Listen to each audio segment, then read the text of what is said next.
नमस्कार, एक बार पुनः स्वागत है आपका न्यूज़ बिहार 24 से मैं पाठक जी विष्णु, आरा बिहार से। आपको बता दें कि बहुत ही खुशनुमा पल है आज, जो कि हमारे श्रम संसाधन मंत्री और सबसे बड़ी बात आपको बता दें कि हर कोई का एक व्यक्तित्व होता है और सर का एक ऐसे व्यक्ति हैं जिनकी जितनी तारीफ़ करें उतनी कम है। सर स्वागत है आपका। धन्यवाद। सर क्या कुछ कहना चाहिए आरा में आकर के सर कैसा लगा आपको? भोजपुर बाबू वीर कुंवर सिंह की धरती है जी सर। और इस धरती को सबसे पहले मैं प्रणाम करता हूँ जी। और उनके प्रति श्रद्धा सुमन अर्पित करता हूँ। आज यहाँ प्रभारी मंत्री के रूप में मेरा आगमन हुआ। दो महत्वपूर्ण विषय, एक तो आपदा पूर्व तैयारी, बाढ़ पूर्व तैयारी जो है जी सर। उसके लिए बैठक आयोजित की गई जी। और दूसरे चरण में जिला कार्यक्रम कार्यान्वयन समिति विसूत्री की बैठक हुई। जी। जिला विसूत्री की बैठक में बहुत सारे विचार आए, माननीय सदस्यों की ओर से, माननीय विधायकों की ओर से, माननीय मंत्रीगण की ओर से, और उस पर सम्यक कार्रवाई का भरोसा दिलाया गया। जिला कार्यक्रम कार्यान्वयन समिति की बैठक जब चलती रहती है तो उससे सरकार को फीडबैक मिलता है। बिहार सरकार के मुखिया आदरणीय श्री सम्राट चौधरी जी ने जिस प्रकार से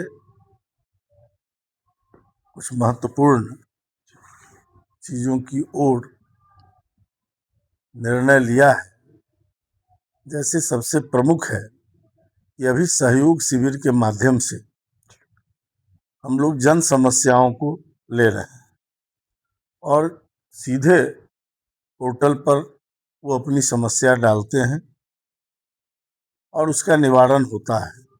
उसके लिए महीने का पहला मंगलवार और तीसरा मंगलवार तय किया गया है, जिसमें प्रत्येक पंचायत में शिविर लगाकर समस्या का कलेक्ट किया जाता है और उसका निष्पादन होता है। जी बिल्कुल सर, देखने को मिला जाता है सर कि विसूत्री के जितने भी आपके सदस्य हैं या अध्यक्ष महोदय हैं, प्रखंड स्तरीय कार्य सर एक अच्छा पहल रहा है।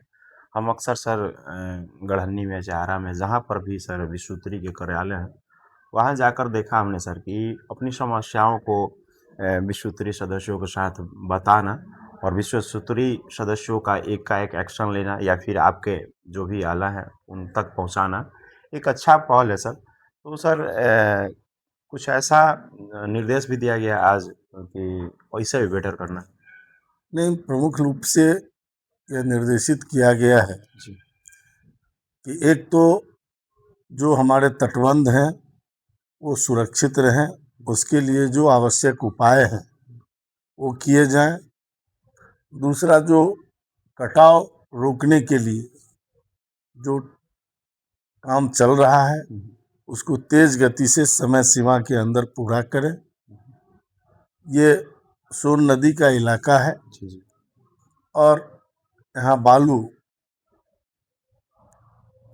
का अवैध खनन का भी मामला रहता है, जी सर। उस पर भी मैंने निर्देशित किया है जी सर।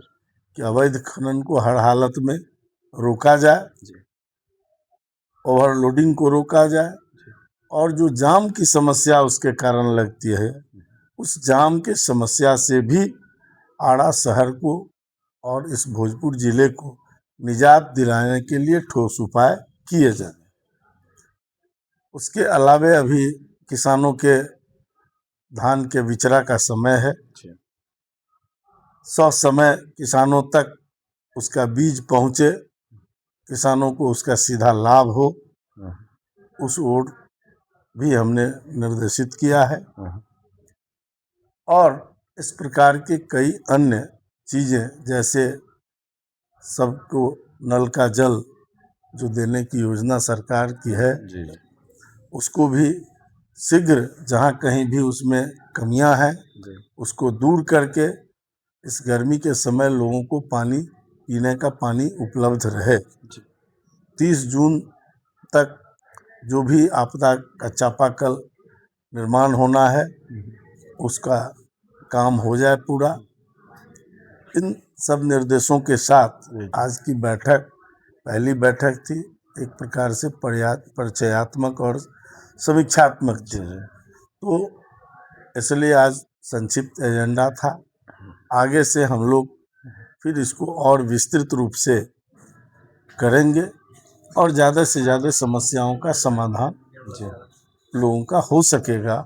हम सीधे जनता को कैसे लाभ पहुंचेगा, गांव का जो सबसे अंतिम व्यक्ति है उस तक हम कैसे सरकार की योजनाओं का लाभ पहुंचा सके, जी सर गरीबी उन्मूलन की योजनाओं को शहर जमीन तक पहुंचा सके, इसके लिए हम सब लोगों को काम करना है। जी जी और राजस्व के संबंध में भी जितने आवेदन लंबित है जी उस सभी आवेदनों का शीघ्र निष्पादन हो, जी ये भी जरूरी है।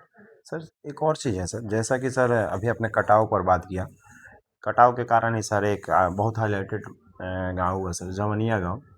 और जहाँ तक सब लोग जानते हैं इस बात को सर कि एक उसका क्या स्थिति रहा है सर, तो उसके लिए सर क्या सरकार कर रही है सर? उसके लिए सरकार 52 करोड़ की योजना जी पर काम कर रही है। बोल्डर से उसको बांधा जा रहा है जी कटाव वाले इलाके को, हम्म, और अगर वो काम पूरा समय से कर लिया जाता है जी तो मुझे लगता है कि अब कटाव की समस्या से निदान मिल जाएगा। सर आज का जो समीक्षा बैठक रहा है, जैसा कि आपने कहा कि पहला था, और जैसा आपके अलावा सर कौन कौन लोग थे सर, और क्या कुछ उचित निदान भी निकलेगा इसका?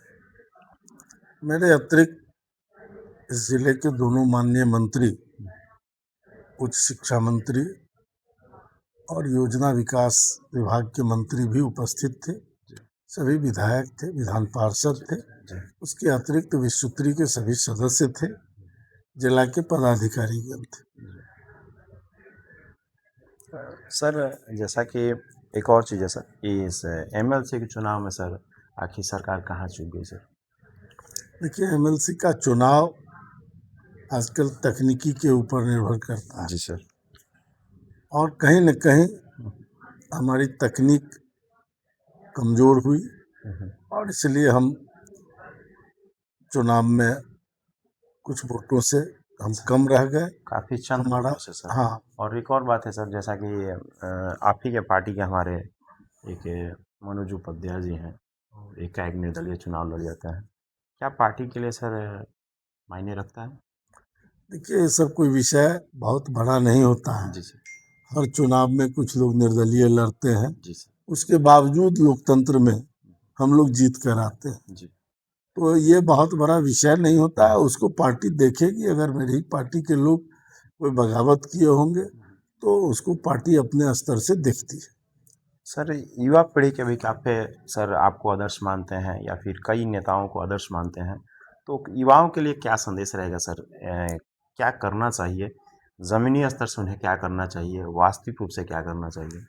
युवाओं को अपनी सक्षमता बढ़ानी चाहिए।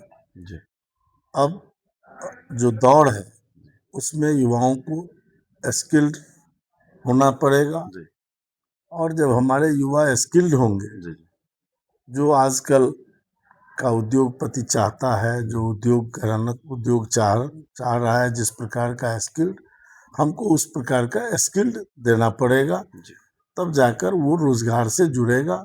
और सरकार की प्राथमिकता है कि हम 1 करोड़ युवाओं को 25 से 30 में रोजगार से जोड़ेंगे और उसके लिए हमने वो पहल शुरू है सरकार का, सभी विभाग कर रहा है।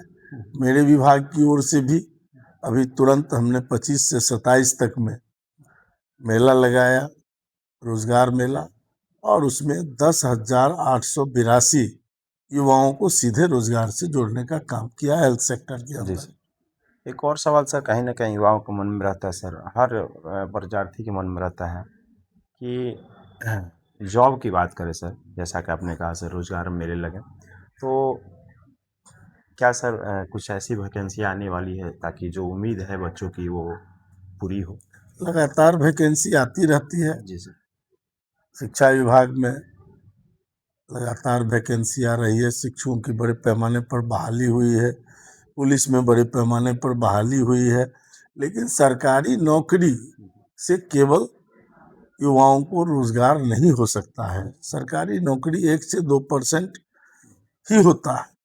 शेष लोगों को स्वनियोजन से जुड़ना होगा, स्किल डेवलपमेंट करके जुड़ना होगा और रोजगार प्रदाता बनना होगा, सेवा प्रदाता बनना होगा। जी। हम ऐसा स्टार्टअप शुरू करें युवाओं के बीच, इस तरह का युवा यहाँ के स्टार्टअप शुरू करें कि वो खुद नौकरी करने वाले ही नहीं, वो नौकरी देने वाले बने।